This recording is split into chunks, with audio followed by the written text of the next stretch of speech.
on what we've covered across the last 5 weeks, active weeks. And then what I prefer to do, rather than have group tutorials, what I prefer to do is to arrange to meet on you one-on-one. So rather than having 45 minutes or an hour of tutorials with 21 of you, I prefer to have 10 to 15 minutes one-on-one, looking directly at your coursework that you have done and seeing how we're going to improve on it. So the few hours of tutorials that we have related to this lecture session, we are going to use it for one-on-one. So we are reserving it. So that is why the classes did not hold this week. Apologies, I didn't tell you that on time. That is still somehow part of my head, still not very well together again, still a little bit messed up. So apologies for that. So what's going to happen, we're going to carry on with this session, and afterwards, I'm going to publish my calendar, and on my calendar, you can pick 10, 15 minutes session for one-on-one, but before you can do that, you have to be sure that you have advanced in your coursework, and then you send me a copy of it before the meeting. This is because there is very limited time. You can see how large the class is.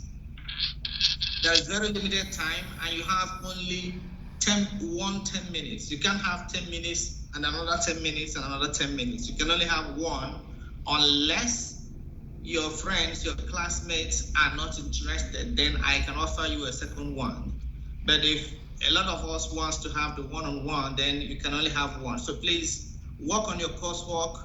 Make sure you are at a point where you think you have something substantial, then I can offer you a one-on-one meeting to discuss your work. And like I said before we do that, you need to send me a copy of your work first. Okay, the slide for today's session, I'm going to publish it after the session.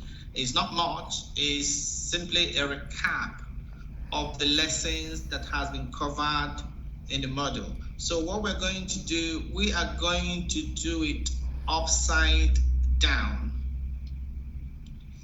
We're going to do it upside down in the sense that we are, bear with me, which one is the correct one? Okay, if it's not the correct one, I will take it off. So we're going to go, first of all, have a look. Can I confirm if you can see my screen? I can't see it here. Yes, sir, we can see you. You can, okay. Yeah, that's the correct one.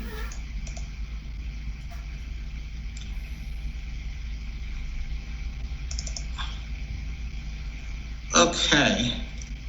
So I'm going to go to the very last one. Okay, bear with me. Microsoft is not helping me.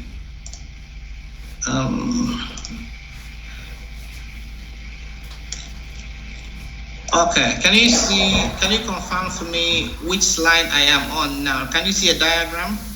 It's 10. It's 10. Number 10. Yeah. Okay, bear with me. Microsoft Teams is playing me up. It's so tiny I can't see my own slides. I don't know why it's minimizing it.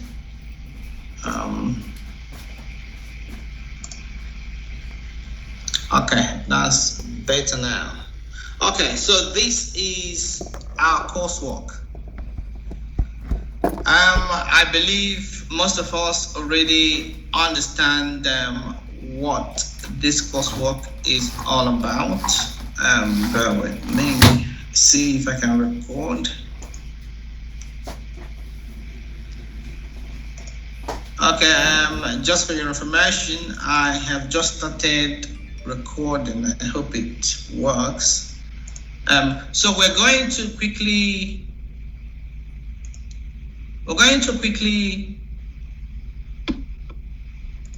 have a look at the coursework itself, the coursework brief, which is indeed brief. And then we go back and see how they link to the lessons we've covered across all these weeks. So first of all, the coursework says you're going to perform a detailed analysis of a company, and you've been given a case study. We haven't got enough time to go through the case study, and it's not appropriate for us to do so. So I am not going to go through the case study itself, because it's going to be like me answering the question for you. But what I'm going to try to do today is to explain to you what you are required to do with this case study, what you're going to be looking for. And just in case I forget to mention, remember you are advised, if you can, to update the information. Give a little more information if you find from reliable sources, because the case study you've been given is a little bit stale. So if you can update the information there, that will be good. Okay, so you're going to be analyzing and evaluating Mattel's strategy. You are going to be evaluating their strategic choices. And then you are going to be evaluating their environment. Okay, this coursework brief says the changing external environment. I want, if you read completely, not in so many words, the coursework actually wants you to analyze the external and the internal environment. Some of us understand what we mean by resources and capabilities. If you look down 3 lines to the end, you see the organization's capabilities. When you're talking about an organization's capabilities, you are talking about their internal environment. So the coursework expects you to work this out, but I'm telling you now, here it says, in the context of this changing external environment, I highlighted that in red. However, you're going to be looking at both the internal and the external environment, and you're going to be applying all the concepts and theories we covered across the week. Okay, so what did we cover across the week? If you remember, we started with what is strategy. What is strategy is not really you don't need to talk about it in your coursework, but you need to understand what strategy is before you can evaluate, as it says here, an organization's strategy. For you to evaluate an organization's strategy, you need to understand what we mean by strategy. So this coursework is asking you, first and foremost, or is informing you, you need to analyze the company's strategy. And what do we mean by the company's strategy? Okay, if you go back to the week before last, or before this, you see we talked about generic strategies. If you recall, we discussed we discussed the generic strategies. Is there anyone here who can remind me what the generic strategies are? So the generic strategies. Sorry, say that again. Porter's generic strategies. Sorry, I still couldn't hear that. Porter's generic strategies that has cost differentiation, cost leadership. Excellent. You don't need to say anymore. So that tells me somebody is in the house. Exactly. So you're going to be looking at this company and you're going to be saying, from the information I have, this company is competing by differentiation strategy. How do you know? Okay, before I continue, I have to tell you, this is just one page. The coursework brief is the actual coursework brief is 2 paragraphs, as we can see here. But these 2 paragraphs somebody can write 50,000 words out of it. So many things you can consider. What you want to consider is completely your choice. It's your decision to decide, I'm going to include this, I am going to exclude that. So I expect that I'm going to see two students who decide to include completely two different things. So because this coursework did not tell you what to do, it's up to you to decide. However, that makes it a little bit tricky for some of us in terms of deciding what to include. What am I going to be looking at? Okay, so if you are going to be analyzing Mattel, as you have done during the tutorials all these weeks, one of the first things you're going to do is, because the company is already existing, you are not developing strategy for a new company. You are looking at a company that is already in existence. So one of the first questions that would be good for you to include in your analysis to ask yourself is everything all right for this company? How is this company performing? What is good and what is not too good? And how can you tell? Is this company healthy? Is this company competing well? How do you tell? You're going to be looking at the financial figures. Again, I can interpret the financial figures and arrive at a different conclusion depending on the perspective from which I view it. If, for example, I can be looking to see, is this company profitable? What do you look at if you want to find out if a company is profitable? Someone may decide to look at profit and loss. Somebody can even look at the dividends. What are they paying out? But it's not. Go ahead. You can see from the annual report also. That is the same thing. I'm not reporting accounts. You can find that information there. Yes, sir. Okay. So when you figure out, if you decide to work with the annual report and account, you need to ask yourself, you need to think what information, again, you don't have to use every information on that document. It's up to you to decide, how do I appraise the performance of this company? It's up to you to pick what to use. So go back to some of the case studies we've gone through in the past and see, what did we look at? It might be a smart thing to do. And that is going to help you to kind of select or make a decision about what to include and what not to include. So one thing you shouldn't miss doing is, a company could be operating in losses, not actually making profit, not actually declaring dividends, but they are not doing badly. Why?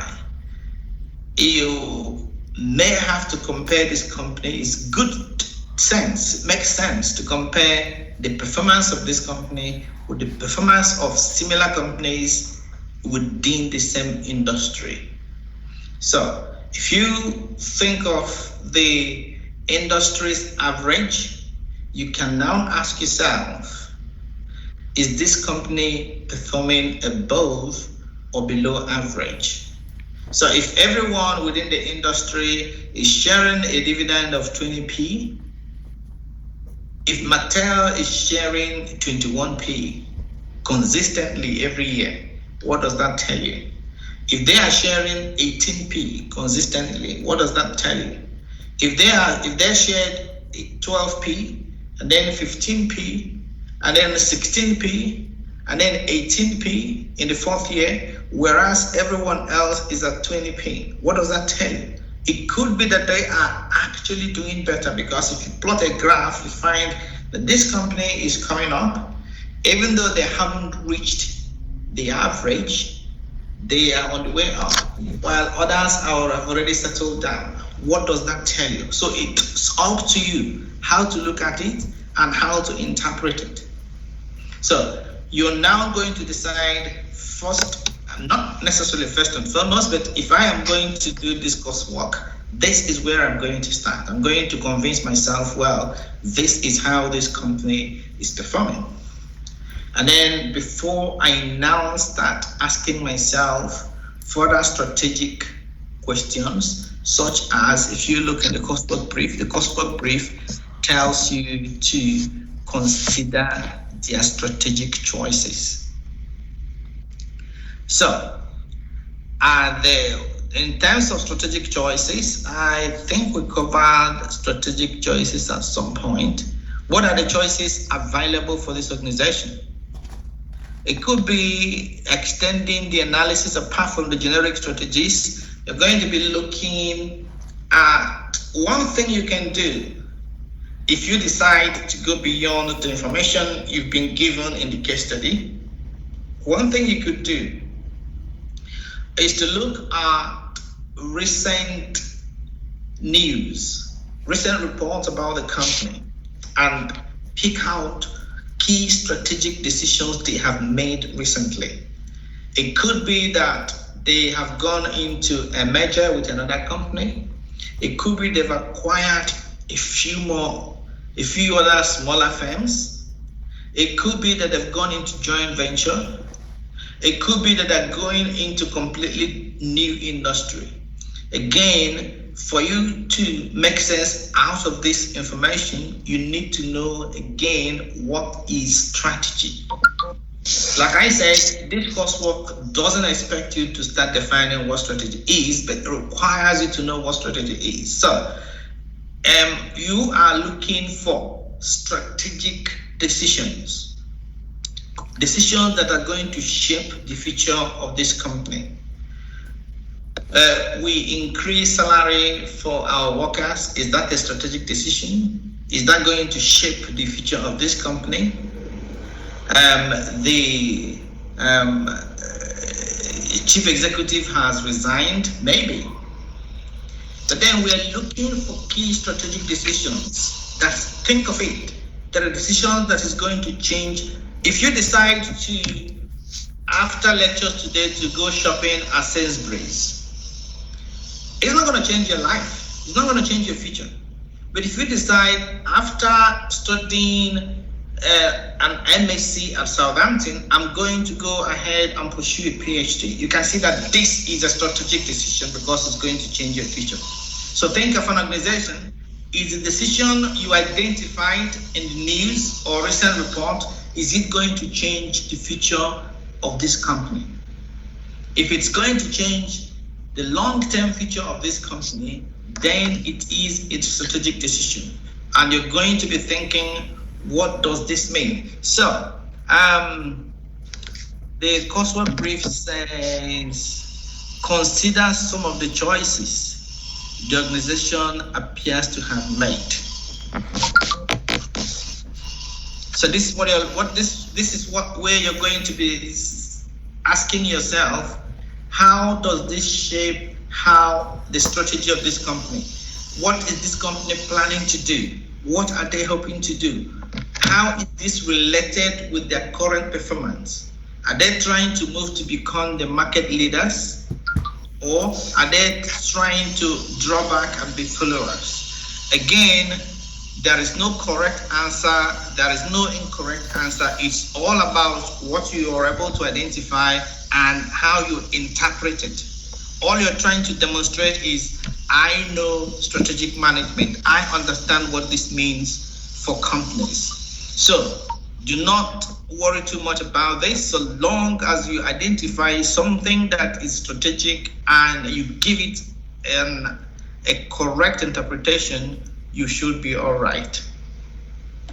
Okay, so here you are still considering, if you look the places I highlighted in yellow, or if you look at the third line that is in red, identify the strategy or strategies that you consider myself following.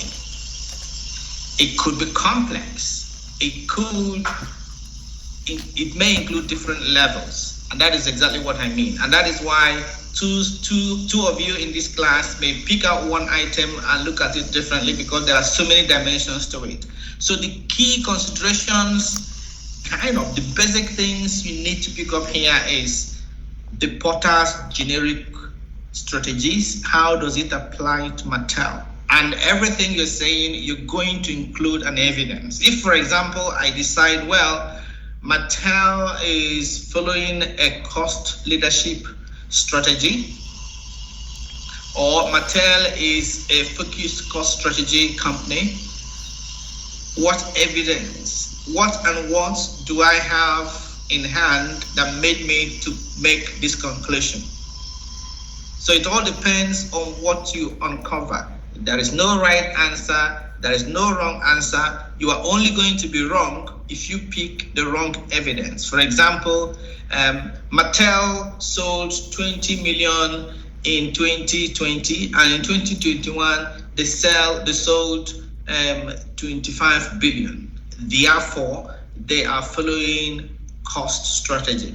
Does that make sense? How does it link? What is the relationship between the two?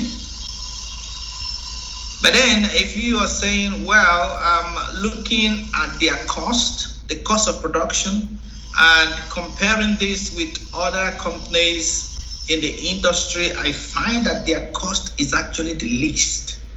This could prompt me to conclude that they are following a cost leadership strategy. It's not absolutely the case. It could be simply because they have an efficient system and their cost is low. They are differentiating, but yet they are differentiating, yet their costs are low. It's a possibility. But then if you draw this conclusion, you can agree with me that there is some logic in it. Compared to the first one, they've sold 20 million this year, they sold 40 million, therefore they are cost leadership. There's no link between the two. Okay, it could be, well, I can see that Mattel is focusing only on a small market. And for that small market, they are actually offering them premium product. The costs or the prices of the product are not that low compared to the others, and it is for a small market. What is this going to lead you to conclude? So these are logics when we talk about what strategy is Mattel following. Okay, so this is the aspect of, if you go to the second line in red, strategic choices. Analyzing and evaluating the organization's strategy and strategic choices. So while doing this, I'm sure you already know, you're going to make a lot of comparison between Mattel and its competitors before you can exit this level, this stage of your analysis. And when you decide to compare Mattel and its competitors, it may be good for you to tell us why you think that they are competitors. And if you go back to week, I think it's week 4, we talked about competitor analysis. So how do you identify who are competitors? The case study may have told you, but for you to show that I know the difference between rivals and competitors, I am still going to conduct ABC analysis for me to determine who are actually the rivals for Mattel. Again, it's up to you whether you want to include this analysis or not. Most of us who know are aware that there are more than 100 analyses that could be done on this coursework. It is up to you to pick the ones you want to include, the ones that are relevant, the ones that you are more conversant and comfortable with. All I'm going to say to you, need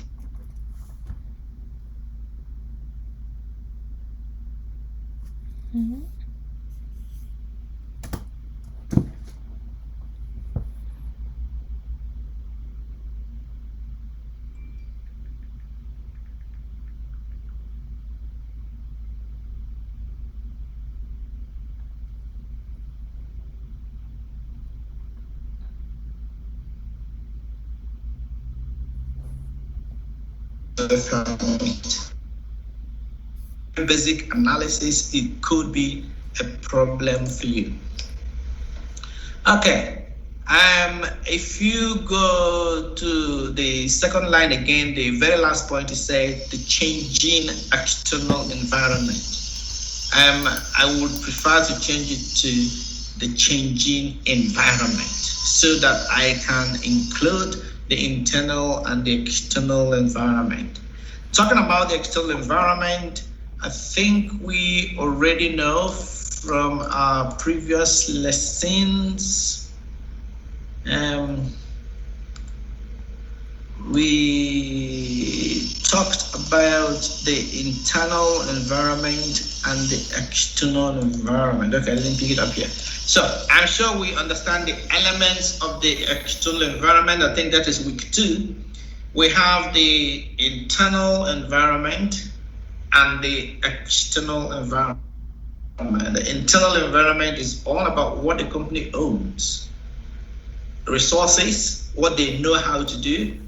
When we talk about resources, it could be capital, it could be human capital, people, employees, it could be buildings, assets, it could be knowledge, what we know, it could be experience, and so on. This is the internal environment. The external environment then is split into 2. Please make sure you differentiate these 2. The external environment is made up of the industry environment, and this is when you perform the Porter's 5 forces. Industry environment.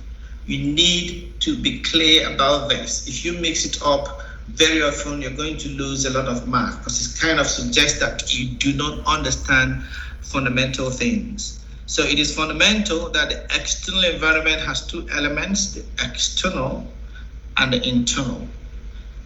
Okay, and then the external environment,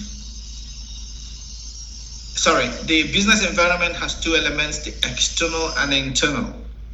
That is easy. Business environment, where businesses operate, internal, external. Then when we go to external, we have the general environment, which is here. What is outside? Is it sunny? Is it raining? Policies, the laws, the rules, culture, money, the power of the currency, the earning power of people. So that is when you do the pestle analysis. So if you are going to do an analysis of the external environment, I expect you to break it further down, not just external environment. You're going to say, I'm looking at the general environment, and that is when you do pestle. If you are looking at the internal environment, that is when if you are looking, I said general, industry, and competitor environment. If you're going to do a personal analysis, you're looking at the general environment. If you're going to look at the industry environment, that is when you do the Porter's 5 forces. So you're looking at this industry within which Mattel operates, and you're asking yourself, what are the forces that shape this environment, that shape the strategy of companies in this industry? And you're going to be asking yourself, which forces are strongest? I'm sure we all understand the Porter's 5 forces and the implication to businesses operating within that industry. So once you've done the general environment, if you decide to do the general environment and decide to do the industry environment, you're nearly getting there in terms of the changing external environment. If you look at the line 2 in red in the Coursework Brief, it says changing external environment. And then the third element of the external environment is competitor environment. So you're asking yourself, who are the competitors? Who are the rivals? And how do their activities, what they do, influence Mattel? So how do you identify the competitors? We already know. If you identify the competitors, what do you want to compare between Mattel and their rivals and or competitors. So if you manage to do this so far, you've almost had this coursework done. The next important one is I have done all this analysis, so what? What do I do with this? Okay, so the coursework brief says, consider some of the choices the organization appears to have made, the patterns in their decisions over time, in terms of how it competes. Does it compete on price, on cost, some differentiation? What are the scope of its activities? We're going to look at the horizontal scope and their products family. If you look at a company like Nestle, you're going to find that most of their products are clothes. For example, the cereal, chocolates, you find either that the raw materials are almost the same, in which case the same supplier, we're trying to make ourselves more efficient by going into a family of products where we're going to be using the same suppliers.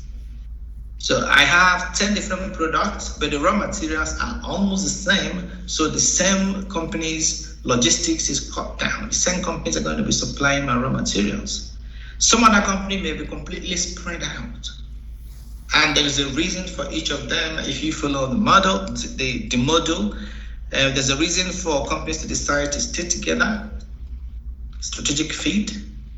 There's also a reason to spread out. If you stay together, like I just illustrated, it makes life easier. We can use the same suppliers, we can use the same equipment. It could be that I am producing beverage and there are going to be 10 processes. I'm going to extract water, purify the water, put carbon in the water, put flavor, and then blah, blah, blah. It could be that there are 10 stages. And for me to produce completely three different types of drinks, 6 of the processes are the same. The difference in the taste and the nature of the beverage starts at the 7th stage when I start adding something else or doing something else to what I have at stage 2. So you can see the company is trying to use a process that are almost the same to produce different products. And this is this is when we talk about strategic fit. How far away are the family of products? So the coursework says horizontal scope, products, the markets, the geography, and so on. What are the extent of these things being similar or being very different from each other? The opposite end is a situation where a company has all the family that are very, very similar, making life easy for them. What if something happens around that industry? Let's assume suddenly there's a shortage of raw materials.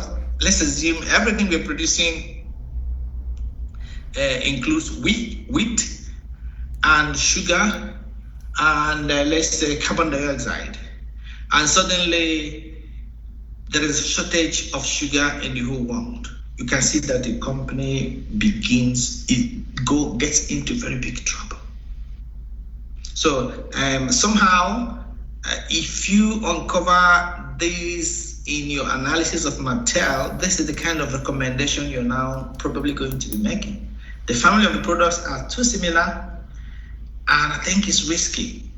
If something happens to sugar, which is possible, we are producing cars, and all our cars are petrol cars. And if something happens to petrol, if the government outlaws hydrocarbons, this company is dead.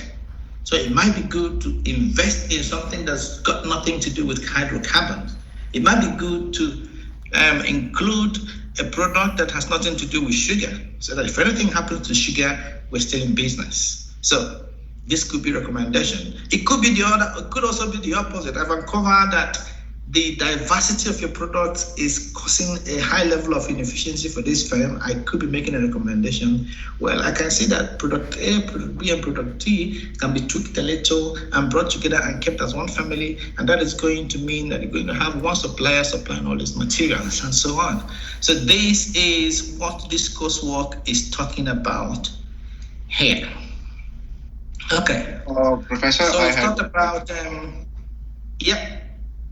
So I had one query and I reached out to Professor Andrew for the same. Is it okay if I consider SWOT analysis, because I have done that in this assignment? So I have used the SWOT analysis because, as you mentioned earlier in this class as well, that there are a lot of frameworks that can be used, right? And the only we should use frameworks that we feel are best for our analysis. We can also write 50,000 words in this assignment. We can also write 3,000 words on this assignment. So I've planned to use the SWOT analysis, and I've clearly defined how the internal environment looks like, how the external environment looks like, and I've related that to the strategic analysis of Mattel. So I hope that's all right. Yeah, okay, I am actually coming to that, but maybe I should jump straight into that because just in case, I think we've got a little bit of time. Yes, I'm coming to that in a minute, so give me a little bit of, time. I'm going to talk about SWOT analysis. Please, if I don't talk about it, do not let me end this lecture if I didn't talk about it, but I'm coming to that. Okay, so everything we've done now, we've looked at their strategy, we've looked at the strategic fit, we've looked at their competitors, we've looked at the external environment, we've looked at all the elements of the business environment, the internal, the external, the general, the industry, the competition. We've looked at what this company do. And what we're going to find out is, what we're going to uncover is a number of issues. Each of these analyses is going to give us an output. I'm going to do a pest analysis to look at the general environment. Eventually, I'm going to find out that the high level of inflation exists in the business environment. I may uncover that the skills that this company requires to compete in the 21st century is not available. It becomes an issue. I could uncover that the product of this company is in extremely high demand. It becomes a finding. So every analysis you perform, there has to be a finding. It doesn't matter whether it's positive for the company or negative. There has to be a finding. Okay, and this is where SWOT analysis comes in. Please, I am begging you, do not make the mistake of doing SWOT analysis as a stand-alone analysis. SWOT cannot be, okay, I want to do SWOT analysis of Mercedes. Mercedes is highly innovative. Their products are very expensive products. What else? Mercedes. Their products are very recognized. No, we don't do SWOT analysis this way. You can't do SWOT analysis from top of your head. You can't close your eyes and say, oh, SWOT analysis, what else? Mercedes, yes, high cost product. No.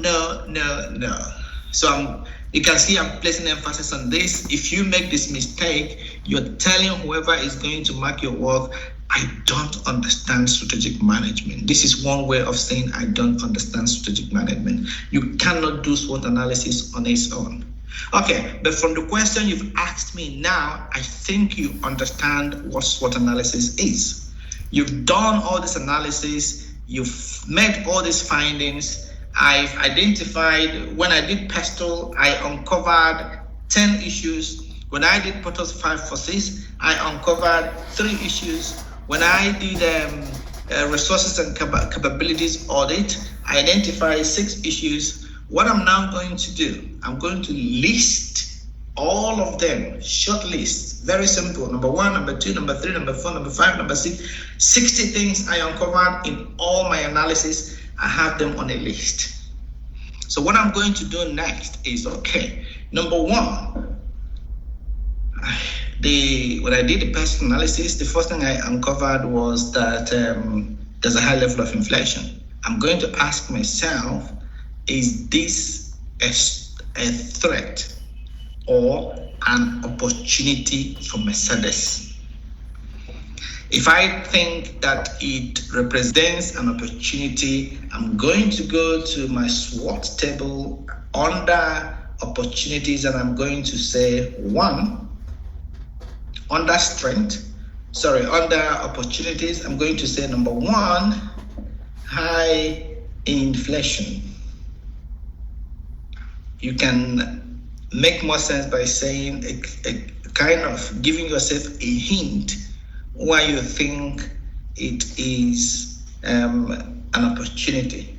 High inflation that allows Mercedes to increase prices. That's how I see it. So it becomes a strength. I'll go back to my lead checklist. Number 2, I said highly recognized brand. Is that a strength or a weakness? Remember, we mentioned earlier there is internal analysis or internal environment, and there is external environment. Strengths, please take this on board. Most of us already know. A few of us may be hearing it for the first time today, but please take this on board when you're doing your SWOT analysis. Strengths and weaknesses emerge from internal analysis. So if you do PESTLE is an external analysis. You cannot generate strengths and weaknesses from PESTLE. If you do, then there is something you didn't do well. Strengths and weaknesses they emerge from internal analysis, resources and capabilities, value chain analysis.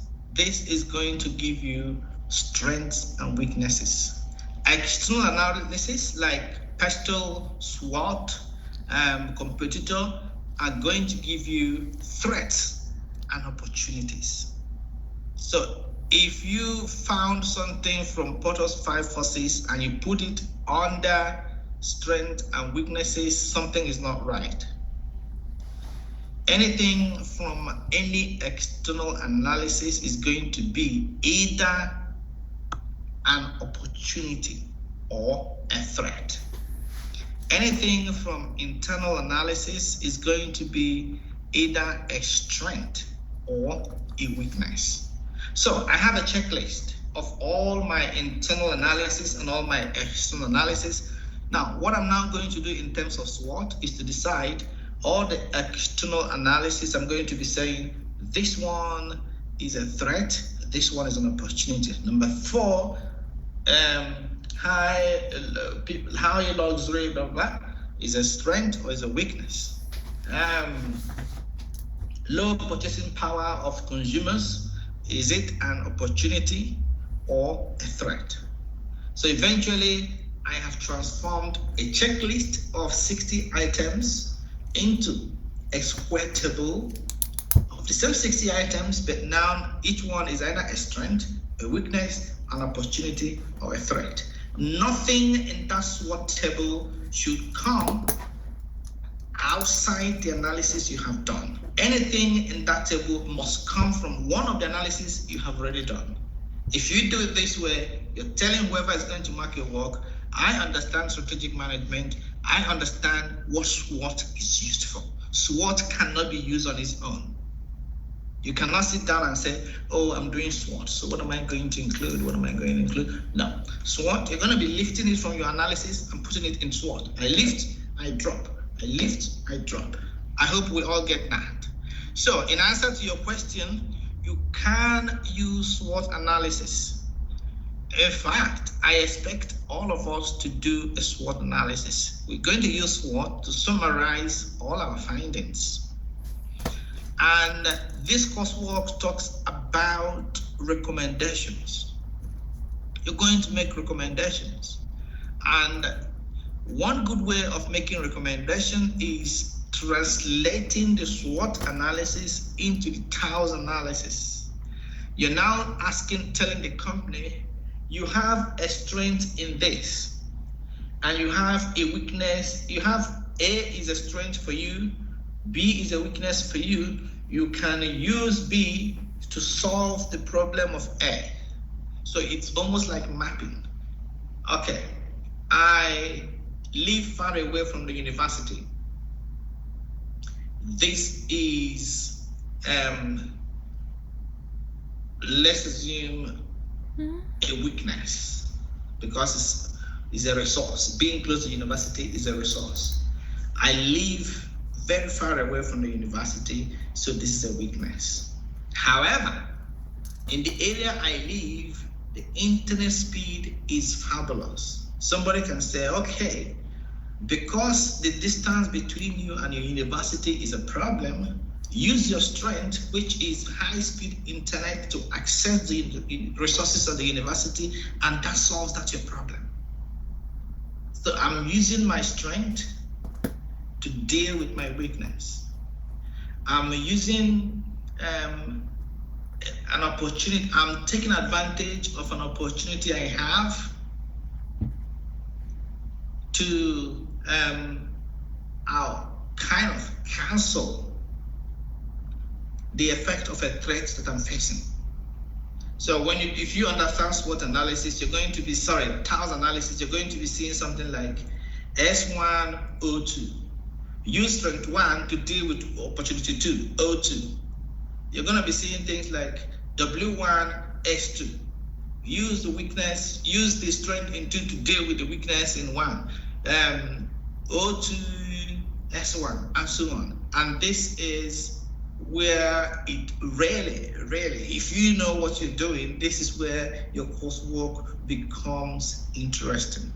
So this is a very structured way of doing your coursework. You do all the analysis, you list everything you have uncovered from your analysis, you categorize them into strengths and weaknesses, and then you look at it critically as somebody, as a strategist, and saying, look, I can use the fact that internet is speed here to deal with the fact that I live far away from the university.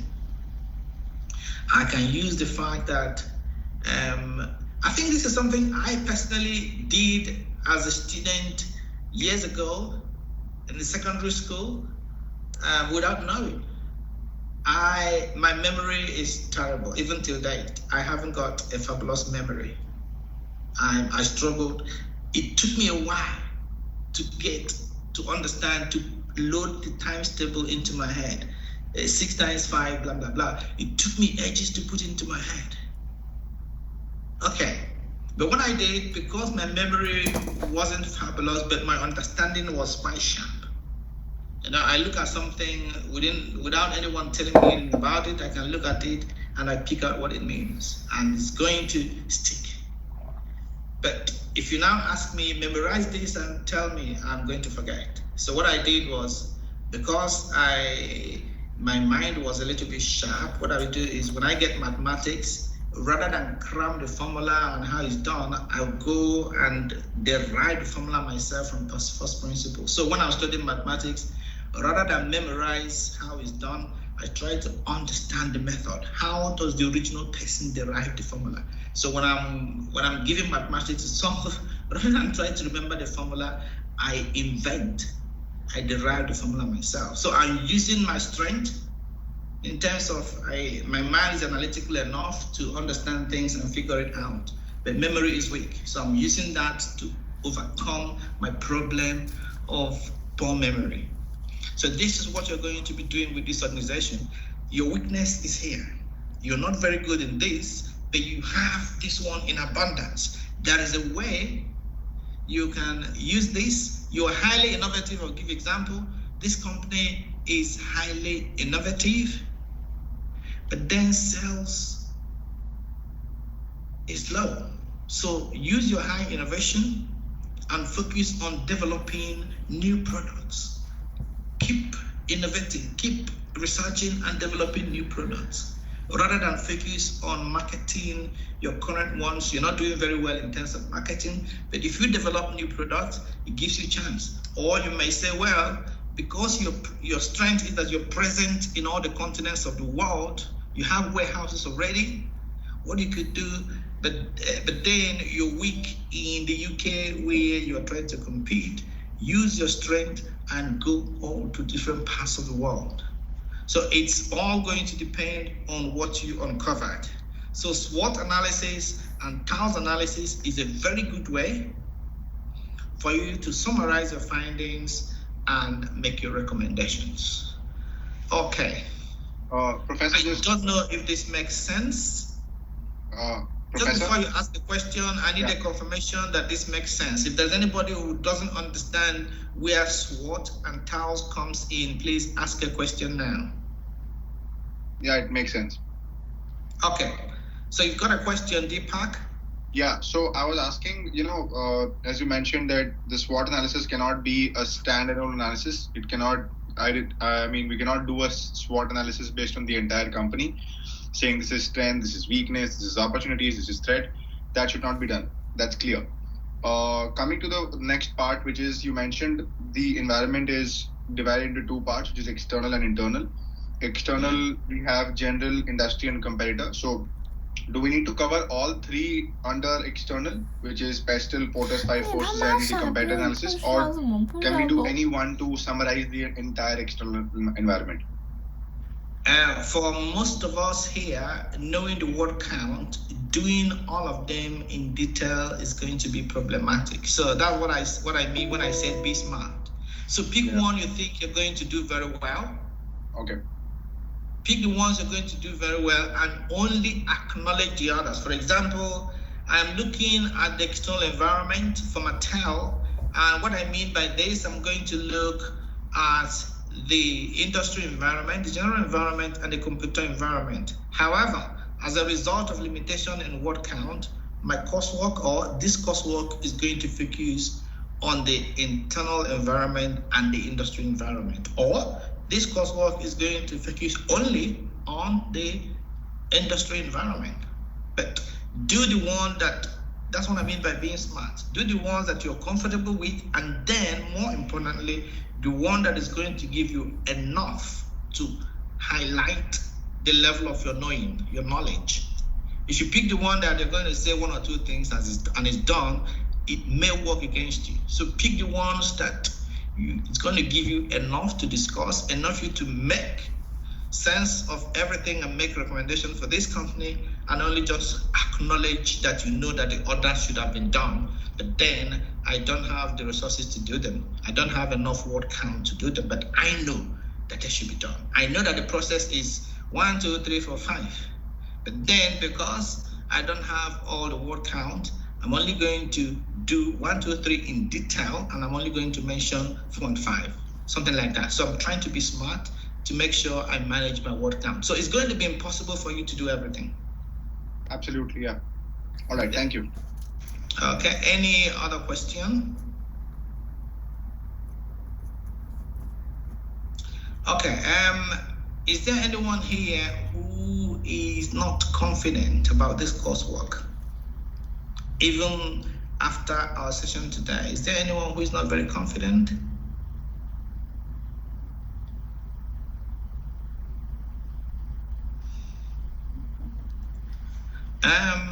If you like, you can, let me see if my chat is working.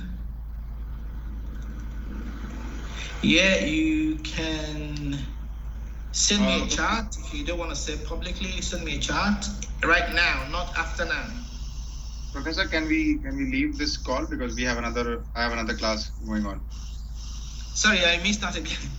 I was saying, is there anything that we need to discuss in this class, because I have another class that's going on right now? Can I join that? Okay, I think we are almost done with this class. If there is if everyone here is comfortable, I'm going to say goodbye to you, and please start your coursework and make sure you are at an advanced stage, so that when I send you the calendar, you have something to present. So what I want you to do is, when you are ready with your coursework, send me an email and say, can you please have a look at my coursework? If I get 5 requests for that, I'm going to send out my timetable. I'm going to send out my calendar. If I get 5 requests, I will assume that most of us are ready, and I'm going to send out my calendar. Okay, I know some of us have other lectures, so if there is no other question, I'm going to say goodbye to you, and thank you so much for your patience and for paying attention. Zoe, hang on, don't leave when everyone else is leaving. So on this note, I'm going to say thank you so much for your attention, and God bless you.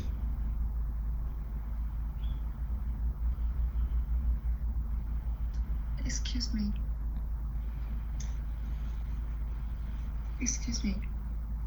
Do you hear my voice? Okay,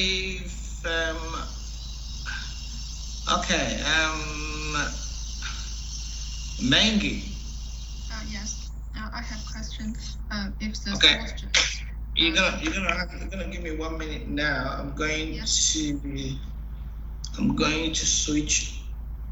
put on the microphone. Sorry, the headset. So that.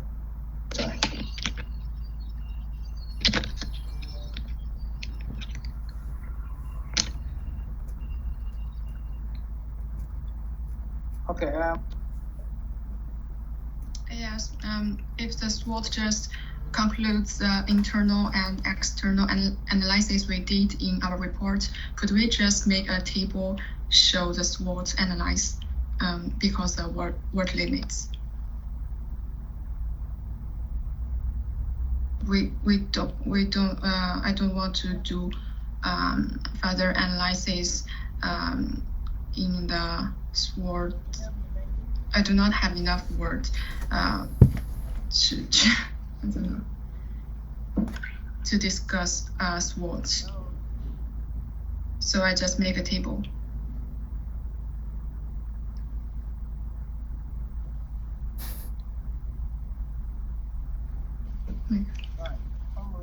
Sorry, I can't hear you.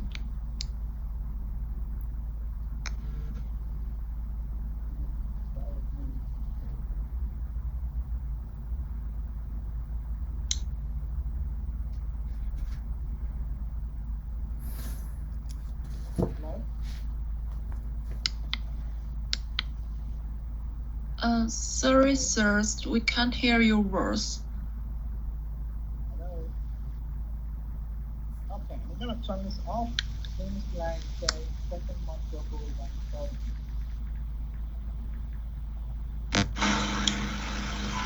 Hello. Can you hear me? Yes. Okay, so it looks like my microphone hasn't worked very well. So, Mengi, what's your worry? Yes. I think because of the word limits, I couldn't have enough words to analyze SWOT. So could I just make a table? And the table is not includes a word.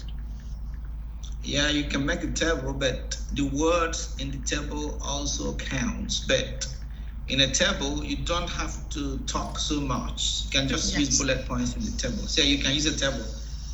SWOT is usually done with a table, so that's fine. Okay, and just as you said, if we do pastoral analysis, it has ESTL 6 factors, and we can just mention the first 4 or 3 factors in our analysis. You mean SWOT analysis? The pastoral. Oh, pastoral. I think in pastoral you can do the same thing. You can. Sorry, let me try again with a different.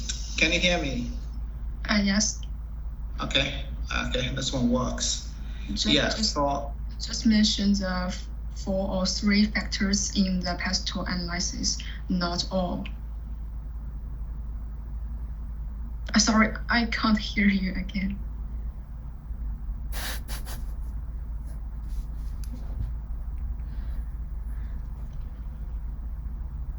Sorry. Sorry, I can't hear you.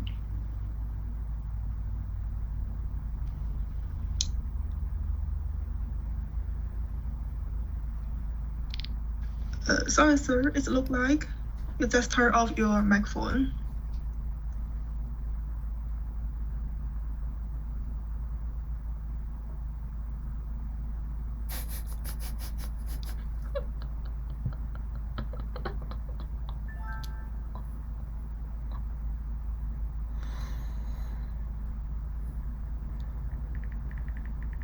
It's my microphone. Sorry, it's my microphone that is on mute. Sorry, it's my microphone, completely my fault. So I guess you can hear me now. Yes. Okay, sorry about that. Don't know how it went into mute. Okay, sorry.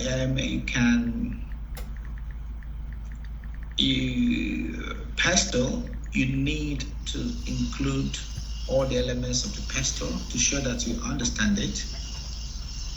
And then you can highlight just a few of them, 1, 2, 3. Just highlight a few of them.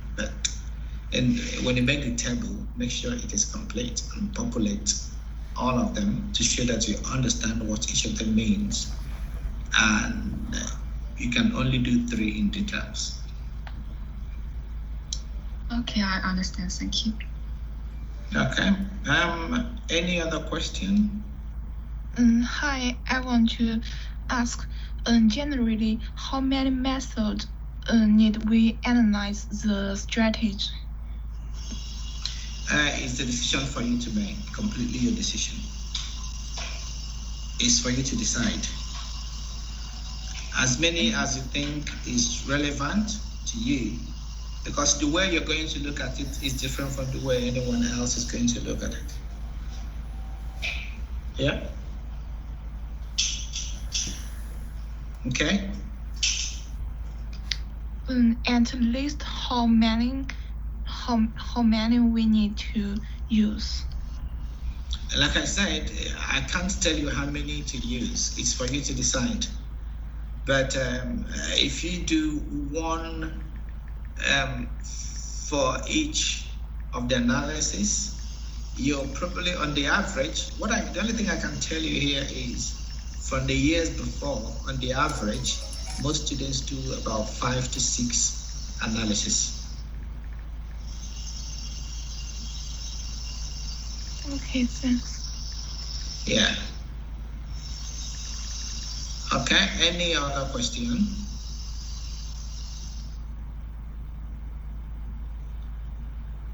Zoe, are you still here? Yes, I'm here. Okay, I'm going to talk to you later. Yeah. Okay. Thank you. Okay. Any other person with a question? Hello, sir. Yeah. Only after we finish the coursework, we email you to order the tutorial. After we finish it. No, when you finished, let me know. I'm going to ask you to upload it, and I'll have a look at it. Okay. About the tutorial, when can ask to order it? Like I said, if I get an indication that most people are ready for it, I'm going to offer you. So whenever you're ready, just send me an email. Okay, thank you. Okay, anyone else with a question? Excuse me, sir. Okay. Is that okay if my coursework showed in the format of number listing, following by the environmental analysis you mentioned before, and just like a report forming by bullet points? Is that okay? The whole coursework is in bullet points. No, not whole, just after the environmental analysis, the internal and the external one. That is almost going to be your SWOT analysis. So You can put it into a SWOT table and leave it there as bullet points. That's fine. Yeah, in a number listing way. Is that okay? In the SWOT analysis. Yeah. Yeah, that's fine. That's fine. In SWOT analysis, yes. Thank you so much. Okay, no worries. Anyone else? Excuse me, sir. Okay. I wonder how many references should we use? As much as you read. Anything you read or you included in your report, you need to reference it. So there is no number, there is no recommendation. However, the number of references you include kind of shows how much you've read. If you show only 5 references, you're saying, I only looked at 5 materials, everything else is in my head. And this is not going to be fantastic. So you need to show that you have read beyond what you have been given. Okay?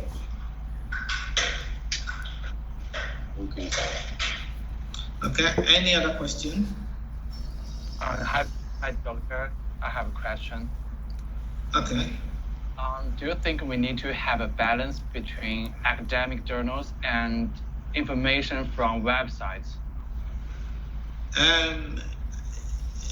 What I'm going to say is make sure you have sufficient academic journals.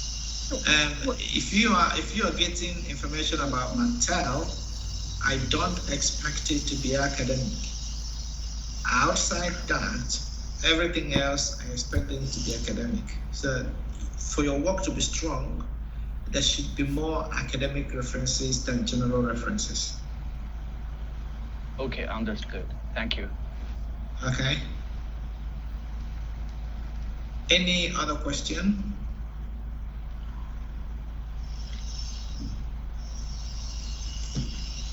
Hello?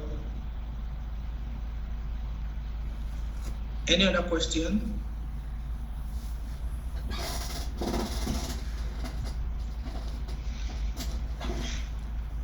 Okay.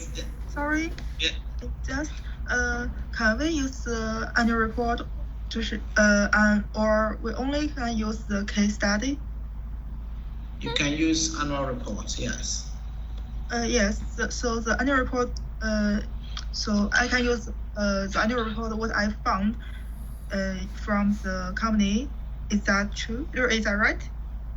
Annual report about Mattel, yes. Okay. Thank you very much. Okay. Anyone else? Question?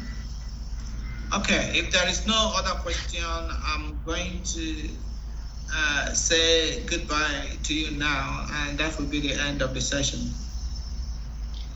Excuse me, sir, could you upload this recording on Blackboard or somewhere? It should be there on Microsoft Teams. I'm going to share the link. Okay, thank you so much. Okay, anyone else? Yes, I want to confirm something. Okay. About the Blackboard, the attachment about the material up to 2070, and when I read my report, do I need to reference these opinions from this author? Yeah, if you take opinion from it, then you need to reference it. If you are just discussing the information that you've been given about the case, you don't need to reference, because we know it's come from there. For example, if you are saying that Mattel made a profit of 20 million in 2016, you don't need to reference, but you can point to where it is. Annual report and account 2017. Okay. You can say, if you look at the company's annual report and account, it shows that they made a promise of 20 million. If you are referring to the one in the case study, you don't need to add a reference.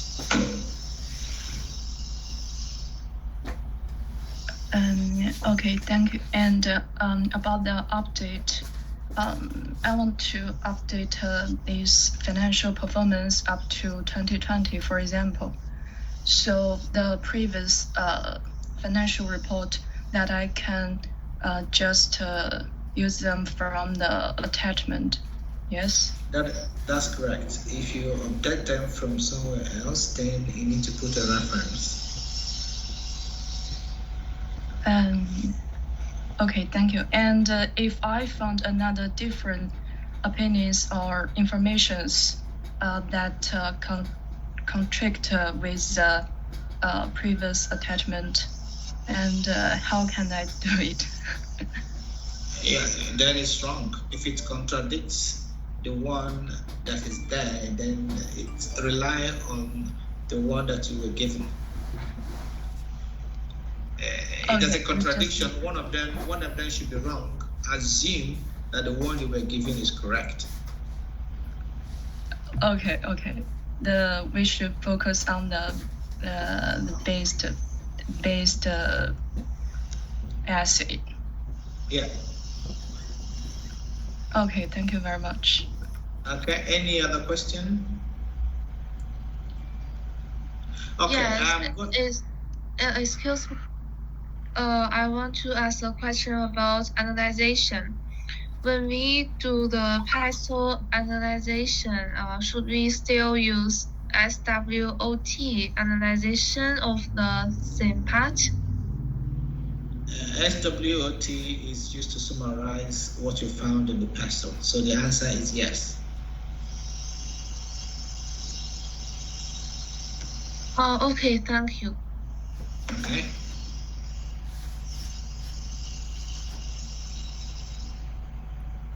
Okay, I'm going to say thank you so much for attending this session. And I am going to see you at one point. Jazz, I'm going to give you a call later. So thank you so much for your attention and have a very nice day.